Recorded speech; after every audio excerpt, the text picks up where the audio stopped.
Sometimes what happens is like anything that goes on in your life between 11 and say 20 or 11 and 19, that sort of impressionable time in your life. What you're doing during that period of your life, if you're really gonna find your dream and your bliss, so to speak, you'll start doing that for work. And for me, that was like selling and meeting people. And you know, I used to go to the residential apartment area called the Dolphin Green Apartments in my hometown, and I would take a stack of free papers and I would drop them off at every doorstep. And then the next day I'd knock on the door, and you know, everyone used to have their names on there, say, hey, Mrs. Donahue, how are you? I'm the local newspaper boy. I just gave you free paper yesterday. Did you enjoy the paper? And before she could say whether she did or didn't, I'd say, so are you gonna sign up, you know, daily and Saturday, or daily Saturday and Sunday? What do you want? You know, and I built the paper out like that, you know, and so that's how I got involved in entrepreneurship. Are there any stories of early in your career, like at Goldman, where you know your outspokenness shined? Charles Lebowitz. His dad had owned these drive-in movie theaters throughout the southeastern part of the United States, and so those movie theaters were going by the wayside, and so he came up with the idea to create these residential shopping malls in these areas. And obviously before the internet, before Amazon, and they took off, they were very, very successful. So in maybe 92 or 93, he was taking that public. And so I got invited to see his roadshow presentation. And very accomplished guy, but you know, sometimes you have lights and cameras on, or you get lots of people, you know, people pull back. And so, I mean, I'm Italian. I mean, I got my media training at my Sunday dinner tables. I've never read meat.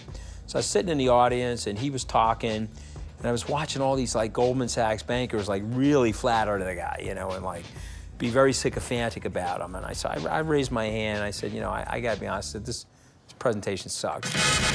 And you're an unbelievable guy, and you're a visionary, and you're gonna be mad at me for telling you why it sucked, but you're reading facts and figures and numbers off of a piece of paper, but you have this amazing life story. And so I would so much rather you get up there and tell like 3 great stories about your life. Let us at Goldman Sachs work on the facts and figures with the potential investors, you know. You need to be reading those in this roadshow presentation. So that didn't help me with Goldman Sachs, okay? They were mad at me, okay? I broke ranks with them. They were overly flattering the guy. But it helped me with Charles Lebowitz. He loved me. He was like, okay, and this guy's like telling me the truth, totally improved his presentation, stayed close to him and his family, got money from them to invest. Well, I always tell people, you know, don't be the sycophant, okay? Sycophancy is like closer to self-preservation and selfishness. It's not loyalty, you know, but you have to have enough self-confidence to tell people the truth. So I go from Goldman Sachs to Lehman Brothers, but I did not fit in there either. I went to Dick Fold, and after I got paid my bonus in 2005, I said I wanted to leave, start my own company. And so he was like, no problem. He gave me balance sheet capital to help me get started. Then I went to a couple of friends who I had made money for in the past, and they helped me put the business together. And then I left and started Skybridge. Originally started as a hedge fund incubator, so what I wanted to do is I raised a pool of capital, and I wanted to give it out to managers and own a piece of those managers for my clients. The problem is we went into the financial crisis, and most of those managers did not do well. One of those managers still survived. We own that piece. So now we're in the middle of the financial crisis, and we're getting redemptions and withdrawals on our business, and then I threw the Hail Mary. I leveraged everything in my life, and I bought Citibank's fund-to-funds unit. And so it was 2009, and I went to the Citibank reception at the Belvedere Hotel.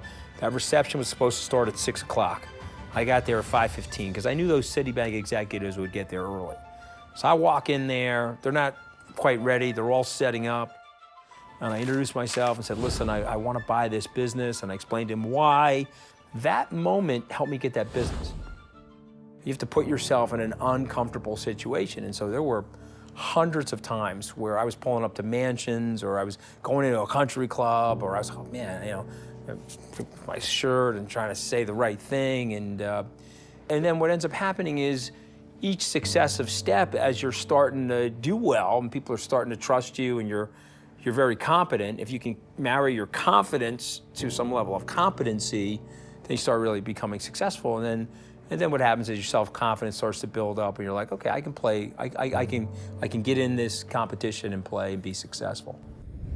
Hey guys, Nick Nanton here, host and producer of In Case You Didn't Know. In case you didn't know, the full episode can be enjoyed right now on Amazon Prime. and I invite you to join me there. Also, if you liked this short clip, I'd love for you to leave a comment below and share it with your friends. See you on Amazon Prime. Take care.